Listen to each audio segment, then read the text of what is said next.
الحمد لله رب العالمين والصلاة والسلام على سيد الأنبياء والمرسلين وعلى آله وأصحابه وأزواجه وذرياته أجمعين. أما بعد،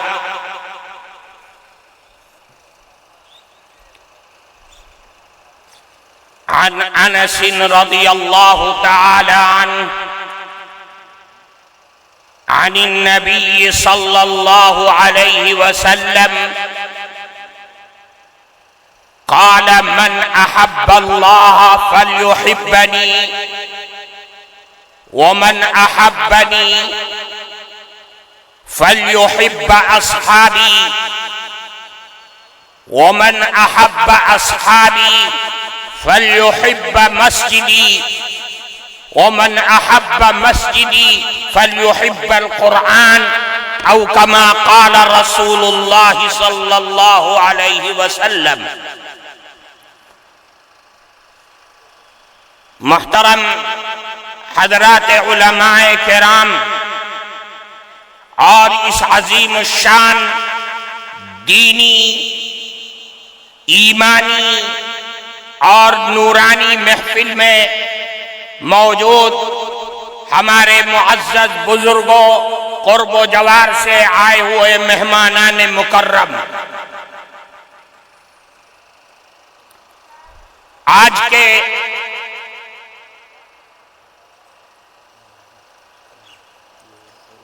اس قرآن کی نسبت پر جمع ہونے والے طلبہ، علماء اور تمام مہمانان مکرم کی خدمت میں کچھ باتیں چند منٹ میں رکھنے کی کوشش کروں گا.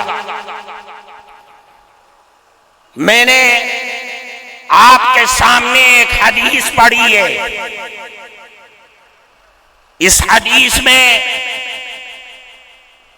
5 باتیں، 5 چیزوں کی طرف اللہ کے نبی نے ہم سب کو توجہ دلائی. سب سے پہلی چیز فرمائی کہ اے لوگوں، جس نے اللہ سے محبت کیا گویا کہ اس نے آقائے نامدار صلی اللہ علیہ وسلم سے محبت کی، اور جس نے رسول اللہ سے محبت کی اس نے حضرات صحابہ کرام سے محبت کی، اور جس نے حضرات صحابہ کرام سے محبت کی اس نے قرآن سے محبت کی، اور جس نے قرآن سے محبت کی اس نے مسجد سے محبت کی. یہ 5 جو محبتوں کے علم بردار ہیں، جو محبت ہمارے ایمان کی، ہمارے دین کی، ہمارے مذہب کی، ہماری شریعت کی، ہماری موت اور زندگی، ہماری دنیا اور آخرت کے لیے بنیاد ہے کہ سب سے پہلے محبت اللہ سے ہونی چاہیے جو ساری کائنات کا مالک اور بادشاہ ہے. پھر اس کے بعد فرمایا جس نے اللہ سے سچی محبت کر لیا، محبت کا دعوے دار ہو گیا، تو سمجھ لو کہ اس نے اللہ کے نبی سے محبت کا پروانہ حاصل کر لیا. اور جو اللہ اور اس کے نبی سے محبت میں کامیاب ہو گیا تو اللہ کا اعلان ہے من یطع اللہ والرسول فقد فاز فوزا عظیما، اس نے دنیا اور آخرت کی کامیابی کو حاصل کر لیا. اللہ اور اس کے نبی سے محبت کرنے والا، پھر فرمایا کہ اس کا مطلب یہ ہے کہ رسول اللہ کے جانثار، رسول اللہ پر اپنے جان اور مال کی قربانی دینے والے حضرات صحابہ کرام سے بھی وہ محبت کرتا ہے. صحابہ کرام میں آج آپ کی اس مبارک جلسے میں، مبارک اجتماع میں، ان مبارک سماعتوں کے ساتھ میں آپ کے دل و دماغ پر یہ بٹھانا چاہتا ہوں کہ آج دنیا کے اسلام اور مسلمان دشمن طاقتیں ہم سب کو ایک ایسے غار اور گڈھے کے اندر دھکیلنے جا رہی ہے جو حضرات صحابہ کرام سے دشمنی کے جذبات کو پیدا کرتے ہیں۔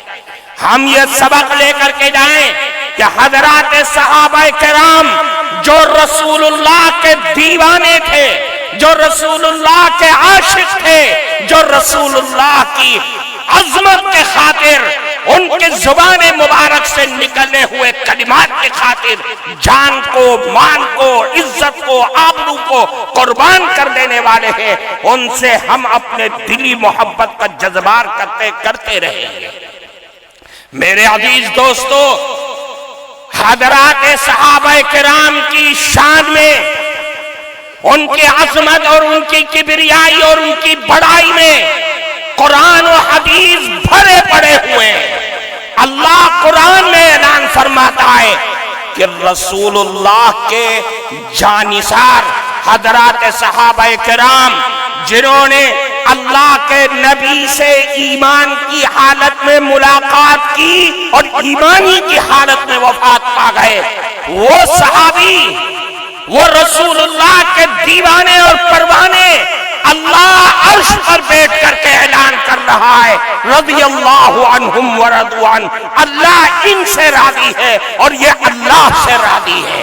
اولئک هم الراشدون، یہ رشد و ہدایت کے علم بردار ہیں، جنہوں نے ان کا دامن پکڑ لیا، وہ اللہ اور اس کے نبی کے بتائے ہوئے تمام صراط مستقیم تک پہنچ چکے ہیں، اور وہ اس منزل تک پہنچ گئے جو دنیا اور آخرت کی کامیابی کی منزل ہے۔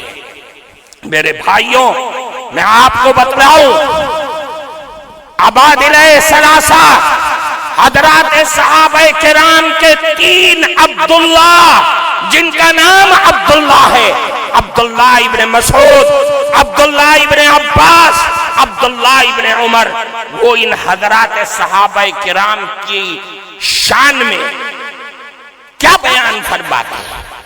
اللہ کے نبی کے صحابی حضرت عبداللہ ابن مسعود فرماتے ہیں کہ من کان مستنن فلیستن بمن قدمات، جو کوئی اتباع، پیروی، نقش قدم پر چلنے کی طاقت رکھتا ہے اور حوصلے رکھتا ہے، اس کو چاہیے کہ ان لوگوں کے راستے پر چلے جو دنیا سے چلے گئے۔ کیا مطلب؟ حضرات صحابہ کرام کے راستے پر چلے۔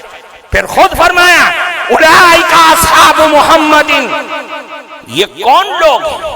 یہ رسول اللہ کے صحابہ ہیں، ان کے راستے پر چلے۔ ان کی خاصیت کیا تھی؟ ابرہا قلوبا واعمقہا علما واقلہا تکلفا، یہ وہ لوگ تھے جن کے دل سادہ تھے، جن کے دل رسول اللہ کے صحبت میں ایسے مبرہ، مجلہ، مصفہ اور ایسے پاک کر دیے تھے کہ کینہ، حسد، بغض، عناد، دشمنیاں، یہ ساری ان کے دلوں سے کھینچ کر کے جیسے باہر نکال دی گئی۔ اتنے صاف دل کے لوگ تھے۔ وَآمَقَهَا عِلْمًا، ان کے علم رسول اللہ کی صحبت میں بیٹھ کر کے ایسے گہرے پہ ہو گئے تھے جس کے تہ اور جس کے کنارے کو آج تک دنیا پا نہ سکی۔ اور پھر وَأَقَلَّهَا تَكَلُّفًا، ان کے ہاں کوئی تکلف نہیں تھا، ہٹو بچو نہیں تھا، زندہ باد اور مردہ باد کے نعروں کی کوئی حیثیت نہیں تھی۔ یہ رسول اللہ کی سنتوں کے دیوانے تھے، یہ عبداللہ ابن مسعود نے فرمایا۔ اور پھر دوسری جگہ فرمایا یہ صحابہ کرام جن کے قلوب کو اللہ نے جانچ کر کے، پرکھ کر کے، امتحان دے کر کے ساری دنیا کے انسانوں میں نبی کے بعد اگر کسی کسی کا دل ملا ہے اللہ کو تو وہ دل صحابہ کرام کا دل تھا۔ فما رأى المسلمون حسنا فهو عند الله حسن وما رأى المسلمون سيئا فهو عند الله سيء۔ اور دیکھو مسلمانوں نے یعنی صحابہ جس چیز کو اچھا سمجھے سمجھ لو وہ اچھا ہے، جس کو وہ برا سمجھے تو سمجھ لو وہ برا ہے۔ صحابہ کا کسی راستے پر چلنا یہ معیار ہے ہماری اور آپ کی ہدایت کے لیے۔ یہ صحابہ کرام تھے۔ پھر عبداللہ ابن عمر، عبداللہ ابن عباس آئے، انہوں نے کیا فرمایا؟ اے لوگوں، ما رأیت قوما خیرا من اصحاب رسول اللہ صلی اللہ علیہ وسلم، میں نے دنیا کے ہستی میں صحابہ کرام جیسے لوگوں کو میں نے تاریخ کے اوراق میں کہیں نہیں دیکھا ہے۔ ایسے صحابہ کرام تھے، جان قربان کرنا، مال کی، جان کی، عزت کی، آبرو کی صحابہ کے نزدیک کوئی حیثیت نہیں تھے۔ رسول اللہ زندہ رہے، سلامت رہے، آباد رہے، ان کے پاؤں میں کانٹا نہ چبھنے پائے، ہم سولی پر چڑھ جائیں، ہمارے ٹکڑے ٹکڑے کر دیے جائیں، گوارا ہے، لیکن رسول اللہ سلامت رہے۔ دیکھو خولہ بنت ثعلبہ انصاریہ خزرجیہ صحابیہ ہیں، بدر کی لڑائی میں یہ خبر احد میں خبر اڑ گئی کیا کہ رسول اللہ شہید کر دیے گئے۔ یہ خبر پہنچتے پہنچتے مدینے میں پہنچ گئی، وہاں عورتوں میں بے چینی ہو گئی۔ خولہ بنت ثعلبہ بے قرار ہو کر کے وہ نکلی گھر سے اور قافلے کی طرف دوڑ پڑی، کہاں ہے رسول اللہ؟ قافلے والے کہتے ہیں اے خولہ کہاں جا رہی ہو دیوانی اور پروانی ہو کر کے؟ رسول اللہ کہاں ہیں؟ ارے تمہارے شوہر شہید ہو گئے، کہاں جا رہی ہو؟ انا للہ و انا الیہ راجعون پڑھا، آگے بڑھ گئی، دیکھو کہاں ہے رسول اللہ؟ قافلے والوں نے کہا تمہارا لڑکا شہید ہو گیا، آگے پہنچی، کسی نے کہا تمہارا بھائی بھی شہید، ارے یہ بتاؤ رسول اللہ کس حال میں؟ لوگوں نے کہا دیکھو پیچھے آ رہے ہوں گے۔ گئی مجمع کو چیرتے ہوئے رسول اللہ کو اپنی آنکھوں سے دیکھا، کہا کل مصیبت بعدک یا رسول اللہ جللو، اے اللہ کے نبی میں نے آپ کو دیکھ لیا، آپ سلامت رہیں، زندہ رہیں، آباد رہیں، میں بیوہ ہو جاؤں، گود چھن جائے، بے یار و مددگار ہو جاؤں، سب گوارا ہے، لیکن رسول اللہ آپ سلامت رہیں، آپ زندہ رہیں، ہم لٹ جائیں، پٹ جائیں، برباد ہو جائیں، اس کی کوئی پرواہ نہیں۔ یہ رسول اللہ کے دیوانے تھے۔ عبداللہ ابن عمر آئے، انہوں نے کیا فرمایا؟ اے لوگوں لا تسبوا اصحاب رسول اللہ صلی اللہ علیہ وسلم، اے لوگوں خبردار، رسول اللہ کے صحابہ کو طعن و تشنیع مت کرنا، برا بھلا مت کہنا، کیوں؟ اللہ کے نبی کے ساتھ ان صحابہ کا ایک لمحہ بھی جو گزرا ہے وہ تمہاری ساری عمر کے عبادت اس لمحے کے مقابلہ نہیں کر سکتی۔ ایک منٹ بھی جو رسول اللہ کے ساتھ گزر گیا، پڑے رہو سجدے میں، غوث، ابدال، پیر، بابا، شیخ، سارے قطب اور ابدال ساری زندگی قیامت کی صبح تک اگر سجدے میں پڑھ کر کے، رکوع میں جا کر کے، نفلوں میں بیٹھ کر کے اگر اللہ کی حمد و ثنا کرتے رہے، خدا کی قسم چھوٹے سے چھوٹے صحابی کے پیروں کے دھول کے برابر بھی ان کی عبادت نہیں پہنچ سکتی۔ یہ ہمارا ایمان ہے، یہ عقیدہ ہے ہمارا، یہ علماء دیوبند کا عقیدہ ہے، یہ حضرت نانوتوی، حضرت امام ربانی، حضرت شیخ الاسلام، سارے علماء دیوبند کا یہ عقیدہ ہے کہ بعد میں آنے والا امتی کا بڑے سے بڑا عبادت گزار بھی حضرات صحابہ کرام کی شان کو نہیں پہنچ سکتا۔ اس لیے میرے بھائیوں، اپنے عقیدے کو درست کرنے کا موقع ہے۔ اللہ کے نبی نے فرمایا کہ جس نے رسول اللہ کے صحابہ پر طعن و تشنیع کیا، اللہ کے نبی کا اعلان ہے اولئک علیہم لعنت اللہ والملائکۃ والناس اجمعین۔ طعن و تشنیع کرنے والوں سن لو، زبان درازی کرنے والوں سن لو، اللہ کی لعنت ہو تم پر اور فرشتوں کی اور دنیا کے تمام انسانوں کی لعنت تمہارے اوپر ہو۔ اللہ کے نبی کے صحابہ پر زبان درازی کرتے ہو۔ اللہ کے نبی نے اعلان فرما دیا اذا رأيتم الذين يسبون اصحابي فقولوا لعنت اللہ علی شرکم۔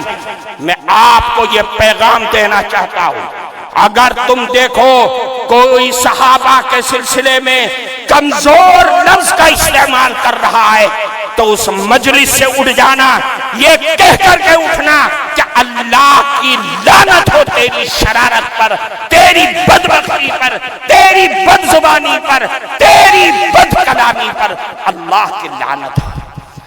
کیوں؟ صحابہ ہماری جان ہے۔ کون ہے صحابہ؟ بولو، صحابہ ہمارے ایمان ہے۔ آپ زور سے بولیے، تمہارا ایمان ہے کہ نہیں ہے؟ بول سے بولو اور طاقت لگا کے بولو، ساری دنیا میں تمہاری آواز جائے، صحابہ ہمارا ایمان ہے۔ بولو، صحابہ ہمارا ایمان کون ہے؟ صحابہ ہمارا قرآن کون ہے؟ صحابہ ہماری جان کون ہے؟ زور سے بولو، ہماری جان صحابہ ہے، ہم قربان ہونے آئیں گے، لیکن صحابہ کی عظمت پر آنچ آئے، بد کلامی کرے، خدا کی قسم ہم اس کو برداشت نہیں کر پائیں گے۔ کرو گے برداشت؟ گوارا کرو گے؟ رسول اللہ کے صحابہ ان کی شان میں کوئی گستاخی کرے اور ہم برداشت کر لیں؟ صحابہ کون تھے؟ صحابہ کون تھے؟ مسعود ابن عروہ کفار مکہ کا ایلچی تھا، ترجمان تھا۔ وہ آیا رسول اللہ کے پاس پیغام لے کر کے کفار مکہ کا۔ یہاں دیکھتا کیا ہے؟ یہاں تو مسئلہ ہی عجیب و غریب ہے۔ کیا ہوا؟ سارا ماجرا دیکھ کر کے کفار مکہ کے پاس پہنچا۔ کس کا مقابلہ کر رہے ہیں؟ کس کو دبانے کی کوشش کر رہے ہیں؟ کس کے منہ لگ رہے ہو؟ تم جانتے ہو میں بڑے سے بڑے بادشاہوں کے دربار میں گیا ہوں، میں نے بڑے سے بڑے درباریوں کو دیکھا ہے، لیکن خدا کی قسم میں نے رسول اللہ کے ان جانثاروں کا جو حال دیکھا ہے وہ میں نے اپنی آنکھوں سے آج تک نہیں دیکھا ہے۔ کیا دیکھ لیا تم؟ جادو میں گرفتار ہو گئے ہو؟ پر لگتا ہے کہ محمد کا جادو چل گیا۔ نہیں، میں نے وہ دیکھا ہے جو آج تک میں نے کبھی کسی بادشاہ اور اس کے درباریوں میں نہیں دیکھا ہے۔ ارے کیا دیکھ لیا؟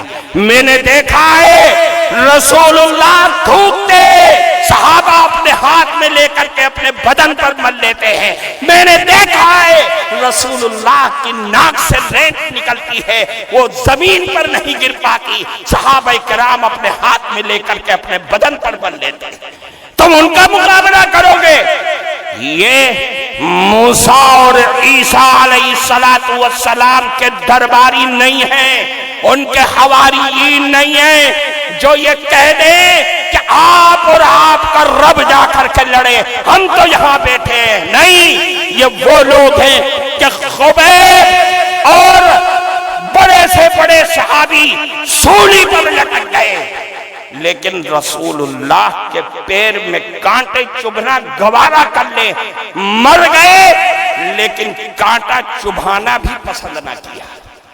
یہ رسول اللہ کے صحابہ۔ اس لیے میرے بھائیوں، آپ اپنے ایمان اور عقیدے کو درست کیجئے اور دل کے ہر کونے میں یہ بات ڈال لیے، ہم زندہ رہیں گے صحابہ کی محبت میں زندہ رہیں گے، مریں گے تو صحابہ کی محبت پر مریں گے۔ یہ وہ لوگ ہیں کہ اللہ کے نبی نے فرما دیا جس زمین پر یہ دفن ہے وہ زمین سے قیامت کے دن اٹھیں گے، تو علاقے کے تمام لوگوں کے امام، رہبر اور مقتدی بن کر اٹھیں گے۔ پورے علاقے میں ان کی وجہ سے نور ہی نور رہے گا۔ اس لیے میرے بھائیوں، صحابہ سے محبت ہے تو قرآن سے بھی محبت ہے، مسجدوں سے محبت ہے۔ کیوں؟ یہ صحابہ سے تو ملا ہے قرآن۔ آج یہ نورانی محفل، یہ فضا، یہ دھن اور سردی آپ اپنے گھروں کو چھوڑ کر کے قرآن کی نسبت پر آئے ہیں۔ خدا کی قسم، ایک ایک آیت ہمارے پاس صحابہ کی محنت اور کوشش کی وجہ سے ہم تک پہنچا ہے، جو رسول اللہ کے براہ راست شاگرد تھے، رسول اللہ کے دیوانے تھے، رسول اللہ کے پروانے تھے، رسول اللہ کے جانثار تھے۔ رسول اللہ نے اس جماعت کو بڑی محنت سے تیار کیا ہے، اور اللہ نے اعلان فرما دیا وَأَلْزَمَهُمْ كَلِمَةَ التَّقْوَى وَكَانُوا أَحَقَّ بِهَا وَأَهْلَهَا۔ ہم نے تقوی کو لازم کر دیا ہے، اور یہی صحابہ کرام تقوی کے زیادہ اہل تھے، زیادہ لائق تھے، اور یہی اس کے لائق تھے، اس کے علاوہ کوئی نہیں تھا۔ اس لیے میرے بھائیوں، ہمارے دل، ہمارا ایمان، ہمارے جسم کا ہر خون کا قطرہ صحابہ کی عظمت پر بہنے کے لیے، ختم ہونے کے لیے، مرنے کے لیے ہمیشہ تیار رہے گا۔ اس تعلیم کو اور اس پیغام کو لے کر کے آپ سب کو یہاں سے جانا ہے۔ اللہ ہم سب کو رسول اللہ کا غلام بنائے، صحابہ کا عاشق و دیوانہ اور پروانہ بنائے۔ وآخر دعوانا ان الحمدللہ رب العالمین۔